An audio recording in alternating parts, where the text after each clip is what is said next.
What's up, everyone? I'm Sofiya Pasternack, an award-winning author and mental health professional, and this channel is all about the intersection where writing meets psychology. I also post stuff about my author journey, baking bread, and outdoorsy stuff. If you're new here, make sure you subscribe so you're notified when I post a new video. So today I am interviewing another author. Today is Sarah J. Carlson, who debuted with me last year with her book, All the Walls of Belfast. And this year, on May 26th, her book, Everything's Not Fine, is going to come out. So I will pass it off to her and let her tell you all about her awesome new book. Hi, my name is Sarah Carlson, and I am a school psychologist and also a young adult author. I like to focus on writing books that are about teens finding resilience in the face of things that they can't control. I have a new book coming out on May 26th from Turner Publishing Company. The book is called Everything's Not Fine. It's about a teenage girl who uses art to ignore the elephant in the room at home, which is her mother's heroin addiction. But after she finds her mother almost dying from a heroin overdose, she can't ignore it anymore. And in the aftermath, as she's trying to help her father pick up the pieces, she doesn't even have the strength to pick up a paintbrush, let alone paint, until she meets a new boy, Rafa, who helps her to discover that there's power and liberation in admitting that everything's not fine and in letting others help you carry the burden. I'm very excited for that to come out. It's hard to believe it's my second book, which kind of brings us to the next question. How many books have you published? So Everything's Not Fine is my second novel. My first novel is called All the Walls of Belfast. It is set in post-Troubles Belfast, Northern Ireland, and it's about two teens whose parents live on opposite side of a peace wall, which is still there, dividing up Protestant and Catholic neighborhoods. And it's about these two teens who meet by chance and kind of help one another as they're trying to make sense of their parents' past, their parents' involvement in the Troubles, as they're trying to define their own futures. Shouting out to other authors. Last year was my debut year, 2019, and I was very fortunate to be a part of a group called Novel 19s. And we were there as kind of like a support system for one another as we navigated the interesting world of publishing, to support one another, to be a shoulder to cry on, to bounce ideas off each other, to help get the word out about one another's books. So a couple authors that I would like to shout out include Kimberly Gabriel, the author of Every Stolen Breath. It's a book set in the Midwest, which I'm always excited about, set in Chicago. And then Laura Simpson, the author of The Art of Breaking Things. This is another book about a girl who uses art to help to cope with stressful things and has to make some tough decisions about what's right in the face of very difficult things. I'd also like to give a shout out to you, Sofiya, for helping us last year and then helping again with those of us who are releasing our sophomore novels and then continuing to support debut novelists as well. So shout out to you, Sofiya. Thank you. So now thinking about kind of my experience releasing my debut versus releasing this, or what I've learned since I've released my debut, I think one of the biggest things that I learned kind of first time versus second time is that I need to trust myself a little bit more in kind of trusting my own instincts about what direction to take a book in. I found that my first book, All the Walls of Belfast, I had probably 10 or 15 different critique partners, and they were all kind of telling me a little bit different things. And I wasn't confident enough in kind of my own story and what I wanted to tell. And it ended up with me kind of taking the story down different paths that then took some work to kind of rewrite and fix. So with Everything's Not Fine, I just learned to kind of trust my own instincts more, and that I didn't need kind of all these different voices telling me what my story was. I also learned that sometimes having to make hard and scary decisions about making big changes in the book, while they're scary, that, in the end, if my heart says that it's the right decision to make. So I ended up having to do some pretty major rewrites on deadline with the second book, while also working full-time as a school psychologist and raising two small children. I have a 4.5-year-old and an almost 2-year-old. And so last year, on a very tight deadline, I ended up rewriting an entire book, basically. Yeah, I guess that's another thing, is just kind of having that hard, firm deadline gets your brain working in different ways. And I was surprised by my ability to kind of do something that turned out really great in a short amount of time. So that's something that I learned.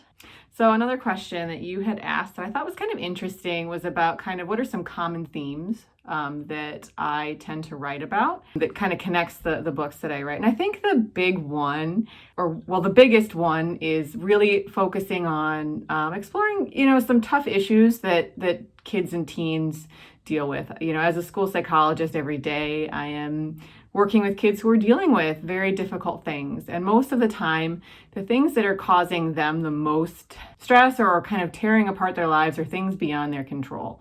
Sometimes it can be things that, revolving around decisions maybe that parents make, but oftentimes it's stuff that even parents don't have any control over, but yet it greatly impacts their lives. So that's something that I really like to kind of explore is, some of these things that a lot of kids deal with, whether it's parent incarceration, single parenthood, poverty, homelessness, parental substance abuse, things like that. I like to show kids finding their own resilience amid those things and help to show kind of some of the ways that they do that, because that's a big part of what my day job is helping kids to discover their own resilience. So that's a big part of what I like to write about, is kind of exploring some of the ugly things that kids unfortunately have to deal with, but also showing the main characters kind of discovering their own strengths and finding ways to rise above. Another thing that I like to write about, I'm from Wisconsin. I've lived here since I was 3, and I love my state. I think it's a beautiful state with an amazing culture.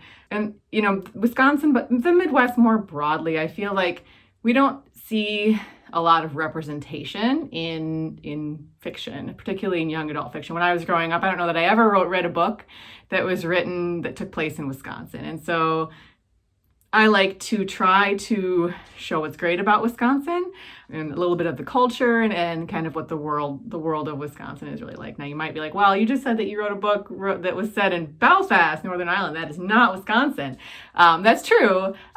So what I did with that one is one of the main characters, her mother, fled from Northern Ireland and some of her father's activities, and that she actually grew up in Wisconsin. So even though she had been born in Belfast, Northern Ireland, she spent her whole life in Wisconsin and kind of culturally identified herself as a Wisconsinite. And so I was able to definitely weave in some Wisconsin things there. But yeah, I just feel like seeing representation of the Midwest, of Wisconsin, of kind of small town areas, especially that's one of the things that I explore in Everything's Not Fine.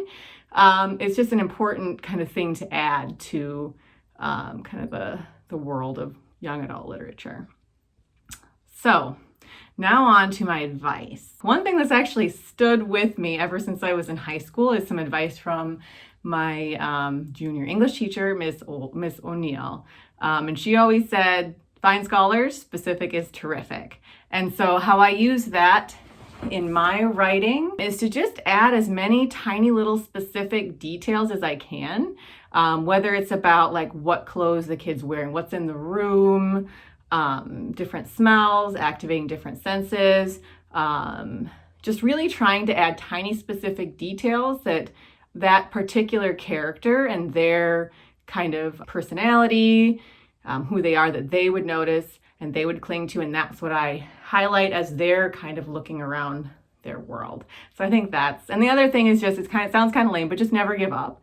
The people who get published are the people who most of the time have been working for years, constantly fine-tuning their craft, pushing themselves to get better, getting hard feedback and using it to be stronger, and getting rejected hundreds, thousands of times, but not giving up. Those are the people that eventually get traditionally published if that's something that you're interested in. The most surprising thing about writing Everything's Not Fine, I already kind of touched on, but was just that I didn't need to have, 20 people giving me their opinions and their feedback and their suggestions. That once I was confident in the story that I needed to tell and I got kind of the right feedback, that I could just trust myself.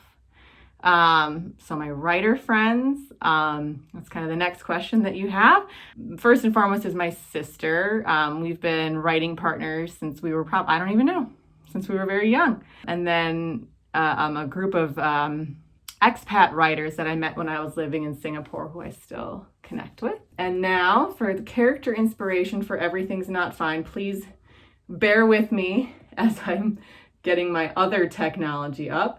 So I'll try to show you a novel aesthetic that I made that I keep close to me at all times. And it includes an important symbolic painting for Rose, what her world looks like, and just some other things that kind of inspire me. And then here is some character art that I had commissioned to make of the two of the most important characters in the book. So, Sofiya, thank you for having me on your YouTube channel and helping to get the word out about Everything's Not Fine. I really appreciate it. Thanks very much. Thank you so much for all the mentions, Sarah. If you would like to buy Sarah's new book or her old one, I have links down in the description to those on the website bookshop.org.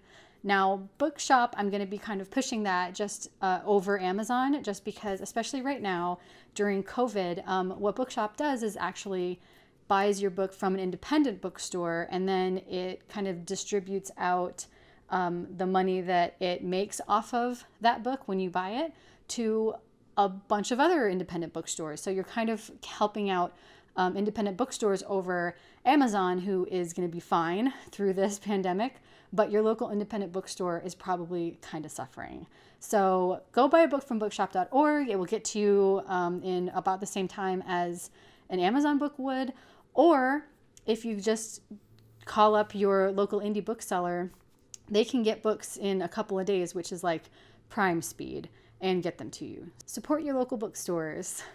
If you are an author whose book is coming out this year and you would like to do a video interview, my link for my kind of education page and sign up sheet is in the description below, so check that out. And I look forward to seeing your video in my inbox. Have a great day.